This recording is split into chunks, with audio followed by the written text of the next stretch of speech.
Hello, I'm Janet Silver, and this is Top of Mind. With the rise of populism and an increase in polarization magnified by the pandemic, trust in democratically elected governments and democracy itself is eroding. In this series, we will talk about those threats, what makes for good governance, including the role of a professional, nonpartisan public service, and offer possible solutions to restore public trust in our institutions.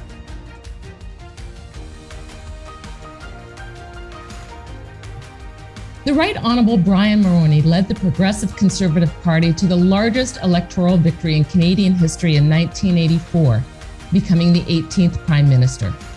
4 years later, he was re-elected with another majority. Under his leadership came the Free Trade Agreement with the United States, tax reform, deregulation, the Canada-US Acid Rain Treaty, the campaign against apartheid in South Africa, and the Meech Lake Accord. He stepped down in June 1993 and over the years has received numerous awards for his accomplishments as a world leader. Welcome, sir. Thank you. Happy to be with you.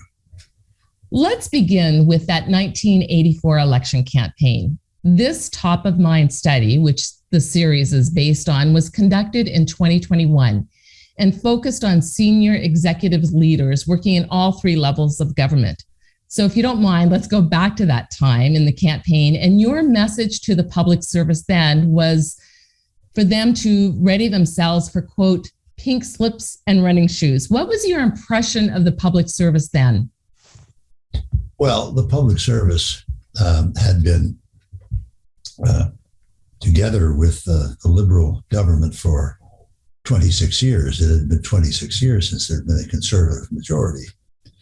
And the Liberal Party, as it then was, and as it is today, asserted hegemony in many important areas of public life in Canada. And so, and there was a very cozy relationship, as you might expect. Living in a small town like Ottawa, families get together, they know one another. One happens to be the minister, the other happens to be an associate deputy minister, and so on. This is just the way life rolls. So I was simply indicating that there was a new sheriff in town and that we would be doing things differently, but that it didn't indicate any disrespect for the public service. And it was just a way of indicating that we were coming to town for the first time in 26 years, which is an awful situation in a democracy, where there should be better alternation than that. And we were going to bring in a new agenda, new programs, and we hoped that we would have their cooperation. As I said off the top, sir, you won two majorities. And during that time in government, how would you describe your relationship that you had with the public service? Excellent. I had a very good relationship with the public service. I came to know many of them, and very, very talented people, as a result of which I poached many from the public service to assist me as Prime Minister. Derek Burney from External, who became my Chief of Staff. Mark Lortzy, Mark Entwistle, and others from External became my press secretaries and public relations advisors in that area. No, I had great valued the public service a great deal and used them, their great talents extensively. Had much did you rely on their advice? I relied on their advice a great deal. We had you just rattled off a few of the things we did. This took changes in attitudes. We joined the Organization of American States. We helped create the Sommet de la Francophonie. We led the fight for the liberation of Mandela. We reformed the tax system completely, brought in the GST. We negotiated the Canada-United States Free Trade Agreement, the North American Free Trade Agreement, and so on. This was a huge agenda, transformational agenda. And we couldn't have done it without strong cooperation from the public servants. So after they got used to us, with the deregulation and the privatizations that we brought in, they cooperated fully with us, and I had a very good relationship with them. And I think I can say, had we not had that degree of cooperation, we wouldn't have gotten our major agenda through. You said after Glenn Shortcliffe passed away, and Shortcliffe was someone you named as clerk of the Privy Council in 1992, that he was a problem solver. How important is that quality in the public service? Well, it's vital. Paul Tellier, first I inherited Gordon Oswald Destin as clerk of the council, an outstanding guy. But Gordon was on his way out. He wanted to leave, to retire. But he was with me for about a year and a half.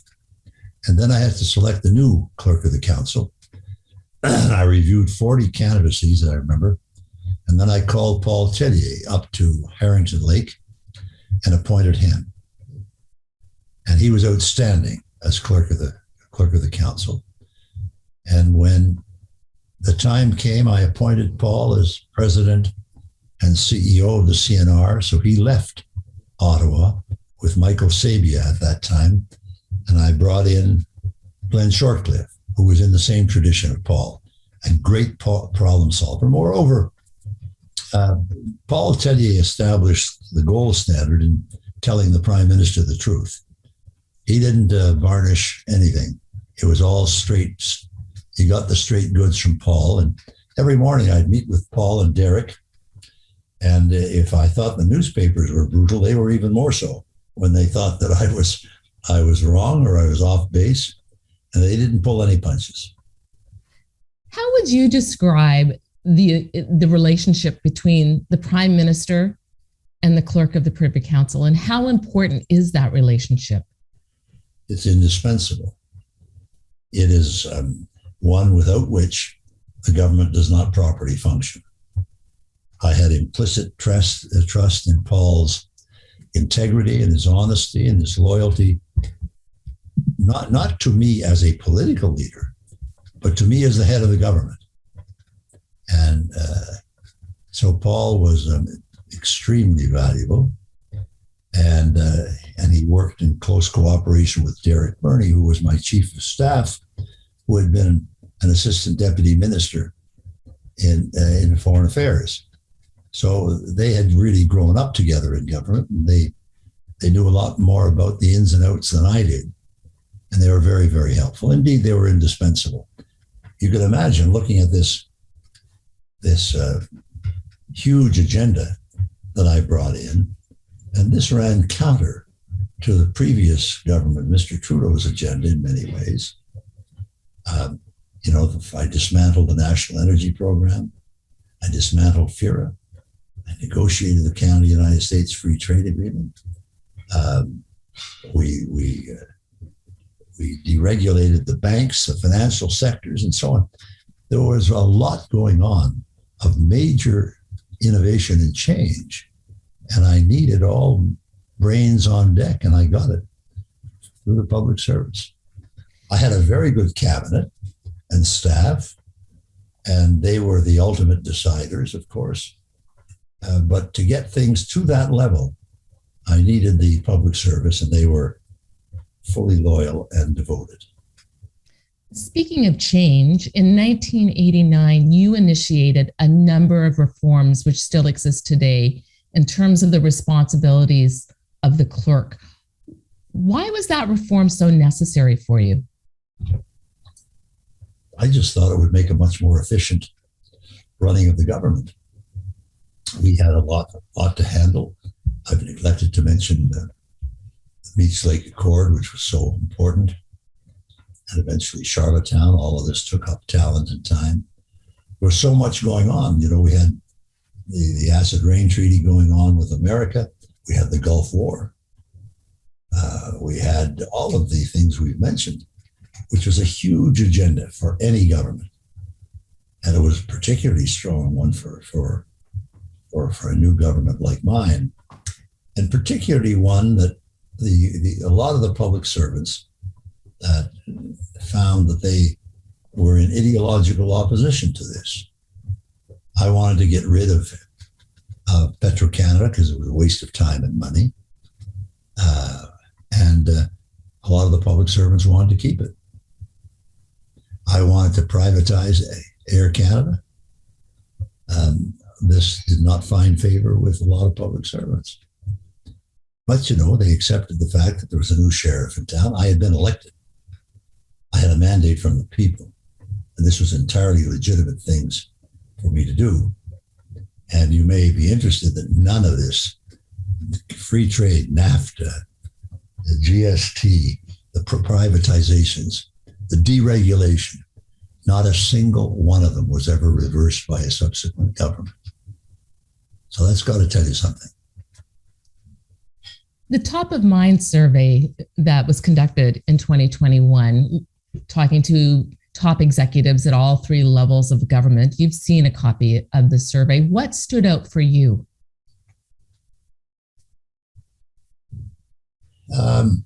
It was, quite frankly, as I expected. I mean, there was no startling new development there. It was attitudinal change comes slowly in government. And for example, I'll just make a point, not a partisan point, just to make a point of the evolutionary nature of this. The Liberals appointed very vigorously opposed the Canada-US Free Trade Agreement and the NAFTA. And yet here I was invited by Prime Minister Trudeau to advise the new government on NAFTA negotiations with the Trump administration. There had been a great evolution in people's minds. And NAFTA, which they had sought to defeat in 1988, became an instrument that they fought very hard to retain. And that's just the way life goes. As I said at the time, Janice, there's no liberal or conservative way to negotiate a free trade agreement. There's only a Canadian way. So I was happy to participate at the Prime Minister's request in helping the government negotiate what is an extremely important document. People say, well, what is NAFTA today? Well, NAFTA today is a grouping of 3 countries, friendly countries, 500 million people, so 7% of the world's population, which generates 28% of the world's wealth every year. It creates tens of millions of jobs in Canada over the years. This is an extraordinary achievement for Canada. Going back, you said that the results of the survey was as you would have expected. I just want to delve into a couple of things that was said in that survey. And one was with regards to misinformation. And respondents said that misinformation was contributing to the lack of trust in public institutions and our democracy overall. Do you share that sentiment? Well, I think information should be clean and transparent and honest, but it's not always the case. I noticed yesterday that my friend Barack Obama made a speech out in Stanford in which he talked about what was going on in Fox News and with the Republicans and the campaigns of disinformation and so on, which is probably true. There's probably some of that going on. I'm not an expert in American politics, but probably some of that's going on. But what he didn't mention was an extraordinary development in the case of the 2016 campaign, whereby, as it turns out in court documents, it wasn't the Republicans who were in cahoots with the Russians. It was Hillary Clinton's campaign, according to these most recent filings by a special prosecutor. And that yet 51 so-called experts in national security came forward and made the statement that this was a Republican Trump initiative. It wasn't at all.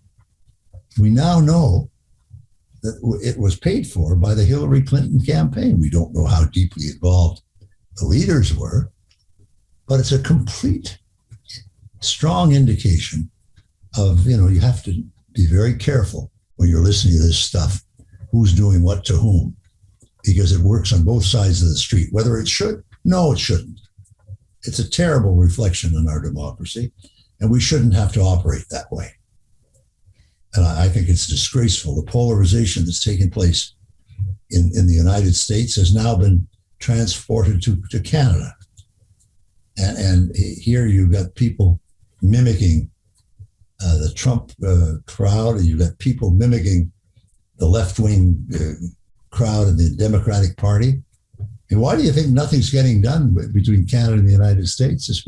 Whereas all of these things that we've talked about were done with Republican presidents. How is that? It's because I think that the Joe Biden, whom I've known for 35 years, he's a hell of a nice guy. But I think the Democratic Party has been captured by the extreme left wing. And it's protectionist, it's provincialist, and they don't view Canada as any special friend at all. In fact, we're not treated as a special friend, whereas we used to have immediate and full access to the Oval Office whenever we wanted it to resolve a problem in Canada's favor. President Reagan did that, President Bush did that, President Clinton did that. Those are the three with whom I operated. Now that's gone to hell in a handbasket. They're threatening us with Buy America. They're threatening us with punitive tariffs on steel, and to name just that. So it's an unhealthy situation, which results, I think, Janice, from the polarization that exists in politics in America today, which unfortunately is being transported in some significant measure to Canada. Well, picking up on that, in terms of polarization in Canada, I mean, you were prime minister and led through some very difficult times in this country in terms of unity. So when we look at polarization today in Canada, how would you compare it to where it was or how divided the nation seemed to be when you were prime minister? It was pretty tough when I was prime minister. The Liberals created the Rat Pack in the House of Commons. They had 5 or 6 of their top people dedicated to finding scandal, to working with the media in cooperation with them, to put out scandals, most of which were false. But, they got the headlines every night. And so it was not a pleasant situation when I was there. And to get major things done, was a colossal piece of work because of that kind of resistance and those kinds of personal attacks. The politics of personal destruction was very much alive when I was prime minister, from certain members of the media in Toronto and from certain members of the House of Commons, namely the Rat Pack by way of illustration, and there were many more. But those were not pleasant. But we didn't see the polarization of the entire country the way we're seeing it now. Ideological polarization, as the Republicans and Democrats, hell, they don't even talk to each other down there. And I'm not sure that it's a whole hell of a lot better in Canada. At least then, John Turner and I and Ed Broadbent had very civil relationships. We were able to move important things along. But down the ranks, there was a lot of tough talk and tough action. Politicians who politicize events or disasters, do you think they share responsibility in the decline in trust in our institutions and our democracy if they're politicizing events and disasters? Well, take Clyde Wells, for example. He signed a document that said he was going to put the matter to a vote in the they meet Slate to a vote in the legislature. And he had Frank McKenna and David Peterson and I and others go down to speak to the legislature just before the vote. And then he canceled the vote himself. He walked in and canceled the vote, depriving the duly elected members of Parliament of the House of Assembly in St. John's, Newfoundland, of voting on a major constitutional matter that he had approved of with his own signature. And then he dishonored his signature. And Meech Lake collapsed. And then we had the referendum in 1995. This is what destructive behavior leads to. More destruction. So, if you're going to be a premier or a prime minister, you've got to have a vision of the kind of Canada that you want to build and that you're ready to cooperate with others in order to build. What about the role then of political leaders when they are politicizing events and taking populist attitudes and ideologies, and how that impacts the public trust in our democracy, in our government? Then what is their role in all of this? And how should they then try to turn, or what should others do to try to turn that around? Well, if you destroy the trust of the electors, it's going to be a tough road back for you, and it'll be tough for your successors who had nothing to do with the mess you may or may not have left behind you. So telling, how do you do that? Well, you try and tell the electors the truth. There are times when the voters have to know, they have to be told what is true and not what you think they want to hear. And there's a big difference between those two. So no, I think that telling them, the electors, the truth, trying to operate as consistently when you're in government with the promises that you made while you were out trying to get in, that too these are major considerations. And you have to provide leadership. The Prime Minister sets the agenda in Ottawa. He's the moral arbiter of the country in terms of government policy. And so the Prime Minister has to be able to take the good with the bad. He has to have vision, and he has to have the courage to withstand the brutal attacks that are going to come, knowing that if he's done the right thing, that in the fullness of time, all of this will be exposed to the people of Canada. But you can't run and hide. Once you've decided to do something, is as big as free trade or as NAFTA or what have you, you've got to defend it. And you must hope and pray that you, having put the country through this fundamental change, that it's turned out to be right and beneficial for Canada. These are big changes for the country. And you can't just say, oh boy, gee, I made a mistake. I'm sorry about that. After 5 million people have lost their jobs and the country's in a hell of a bad shape. So these are all important, very important factors. One thing, sir, we spoke a bit ago about was misinformation. And in that, one of the things that popped up in this top of mind survey as well was the role of social media and how difficult that has been when it comes to faith in our public institutions and the role of social media. I'd like to get your thoughts in terms of social media and where we're at today with it in terms of it as an echo chamber. Well, Janice, I'm a bad guy to ask because I'm not on social media at all. I have to tell you that I don't understand it. I don't follow it. I'm not on Twitter. I'm not on YouTube. I'm not on anything. I'm just sitting back on Montreal or Palm Beach, reading the way I always did, reading reading the New York Times and the Globe and Mail and so on. And if it's not on there, then I don't know about it. And I know that life has passed me by. I know that social media now plays a major role in political campaigns and in just daily conveyance of information. And I know as well that it can be very, very personally destructive. They can tear you apart 5 o'clock in the morning before they get out of bed. And maybe that's one of the reasons I don't watch it or follow it at all. But I think I can tell you that had we had that when I was there, it would have made my life a lot more complicated.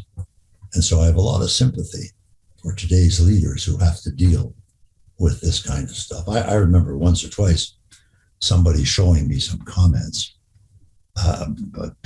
people writing in, and this is absolute lunacy. This is lunacy. And yet there it is. It's an assertion of sovereignty and of opinions, and you have to take it all into account now.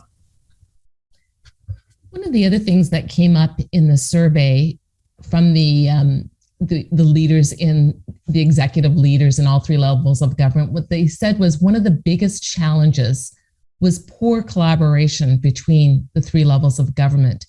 And they felt that was leading also to undermining some trust. I'm wondering from where you sit, whether or not you see that has broken down more, and who is responsible for setting the tone and trying to ensure that there is collaboration between all three levels of government? The Prime Minister.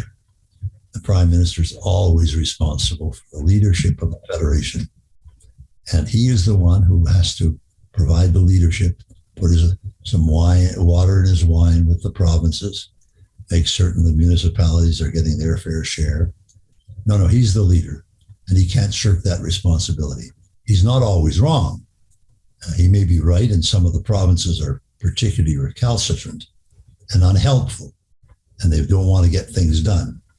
I had that in the free trade agreement negotiations with the province of Ontario, the province of Manitoba, for example, and Bill Day and Pierre Trudeau had it during the Constitution when he only had Ontario and New Brunswick on his side.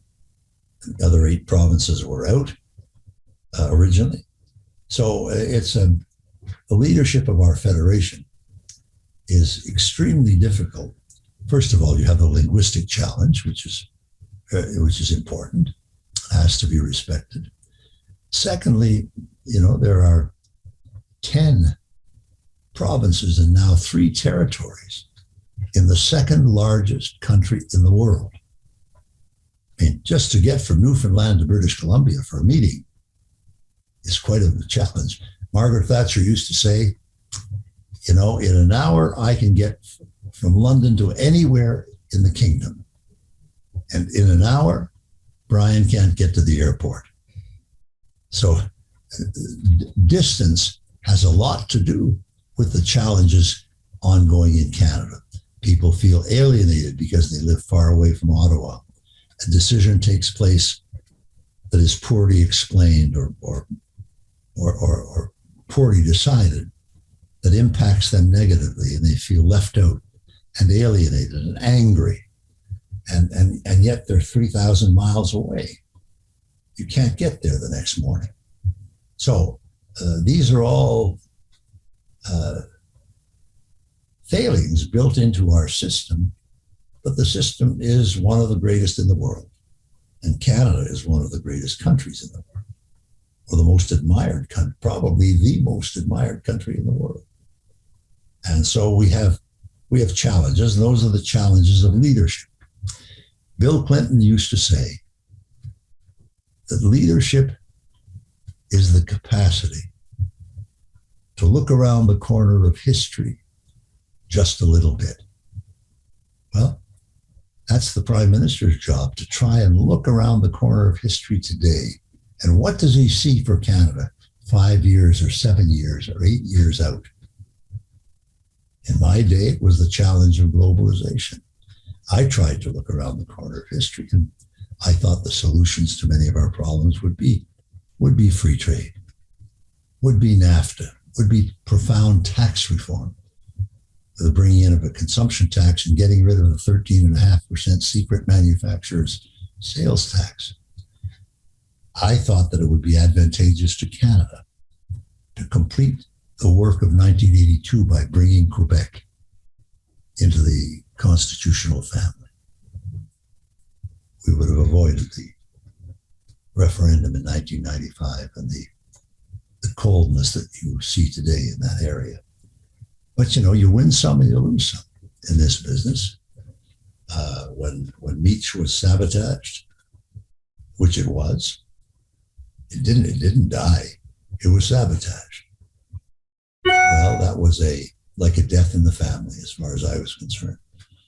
And the results, I predicted those results in my extemporaneous remarks to the Newfoundland legislature in 1890, that if Mr. Parizeau got the chance to hold a referendum, one thought would go through everybody's mind. You mean to say we could have avoided all of this for the small price of Meech Lake?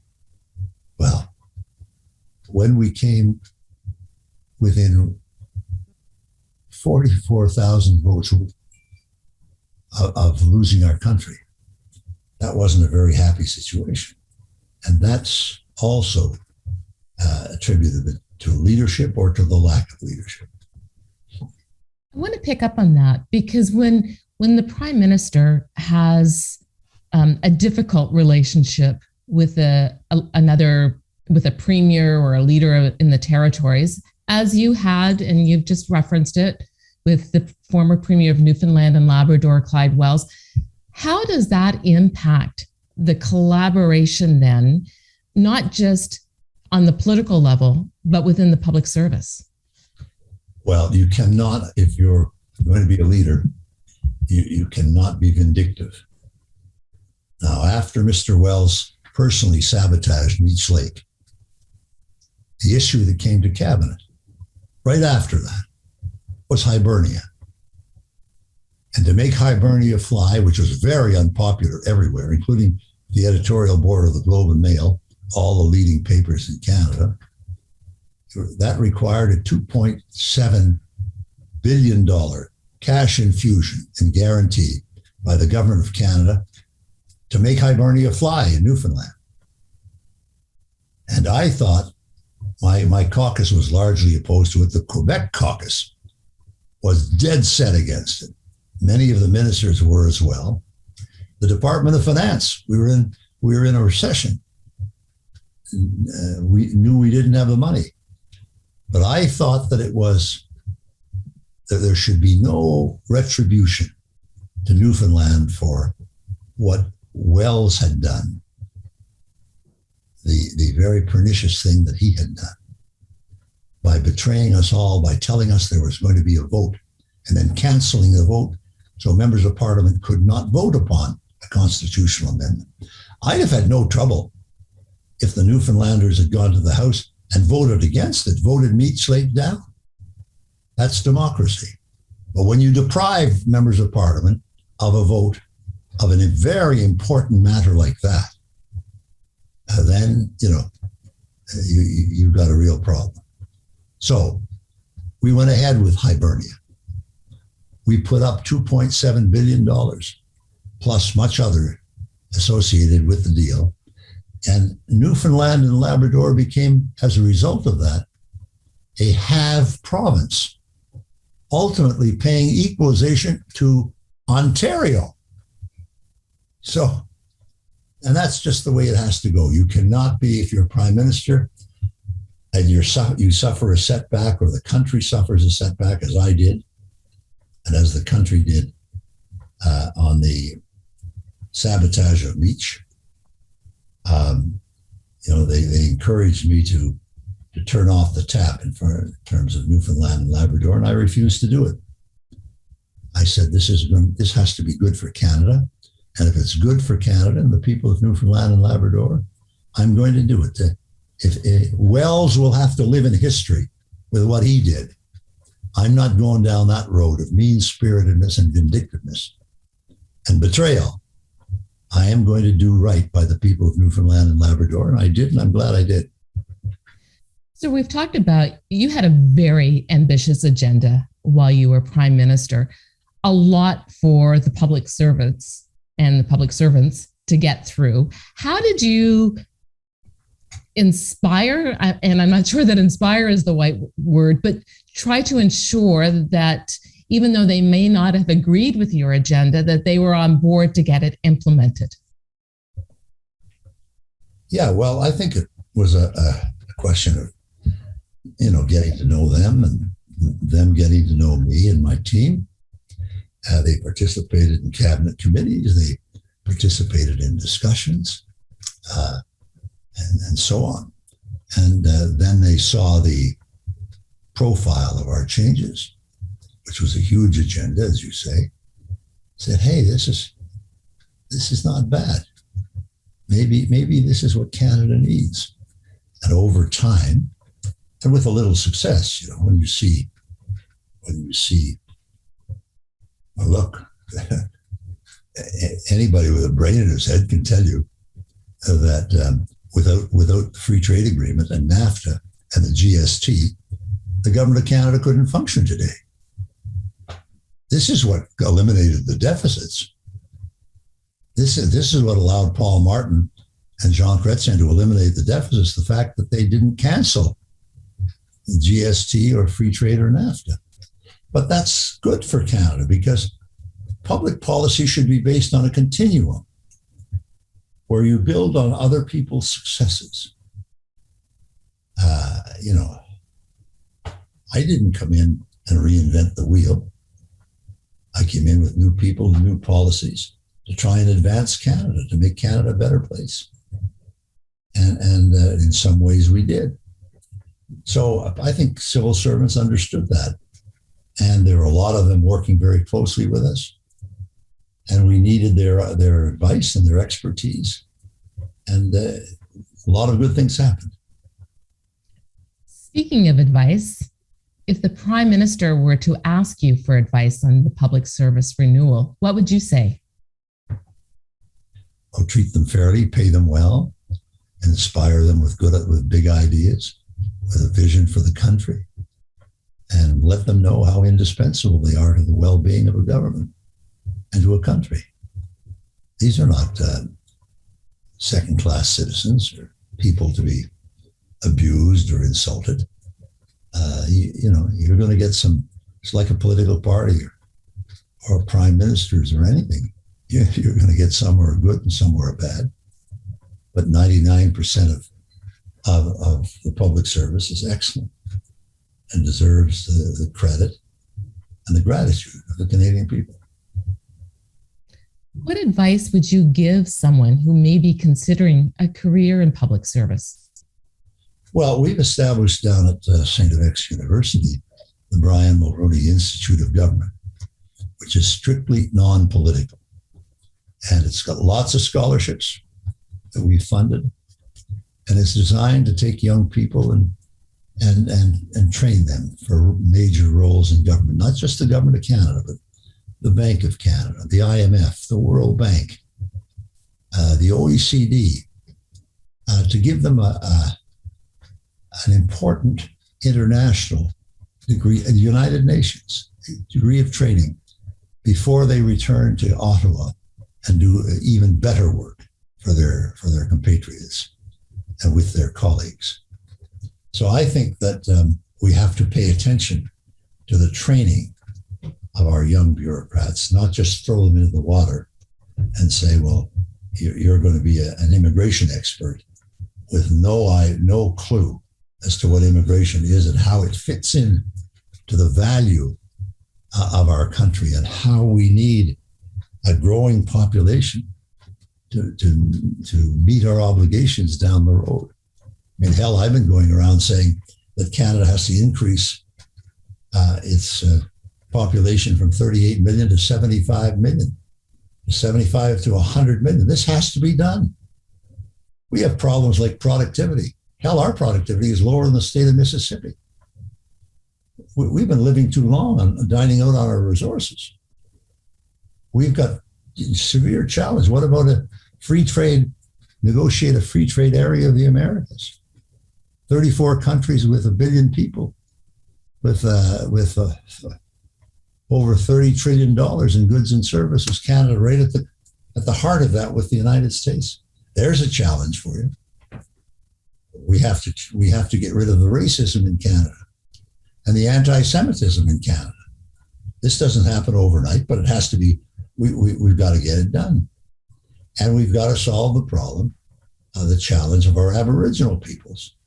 If we can't do that, I appointed a Royal Commission in 1991, the Erasmus Dusso Commission, which laid out the solutions for this, but it's been ignored and neglected. But the answers are there, and if we cannot solve the problems of our native peoples, which is a blight on our citizenship, if we can't do that, well, very little is going to happen domestically until the Aboriginals are given justice. So there's an enormous agenda out there waiting for a new government, and it can only be done with brilliant, talented, devoted, understanding public servants who work with their elected officials to bring about this beneficial change. I guess finally, sir, if I may, you've laid out a lot of challenges that we face as a nation, but what gives you hope? Well, if you, what gives me hope is that if you look at Sir John A. Macdonald's obligations on July 2nd, the morning after he brought Canada together, the morning after, and what did he have? Well, he had a great American army ready to march, people talking about manifest destiny taking over Canada. And he had in his mind the promise of a 3,000-mile railway to British Columbia to bring all of Canada together. And he had nothing. He had no money. He didn't have a clue how he was going to do it. And yet he found the courage in ordinary Canadians to get this done and to build the foundation out of absolute courage and vision, his own, of the country we know today. Well, hell, if Sir John A. could do that way back in 1867, on July 2nd, the day after, when everybody woke up and said, well, gee, what the hell do we do now? I want to build a country. Well, he built it. They built it. Imperfectly, with lots of mistakes, but still one of the greatest countries in the face of this earth. And so that's if he can do that, that should inspire all of us to do better and to do more. Prime Minister Brian Mulroney, thank you so much for your time, for being so gracious with us, and for this very enlightening conversation. Thank you. Good to see you, and thank you, and say hello to your mom for me.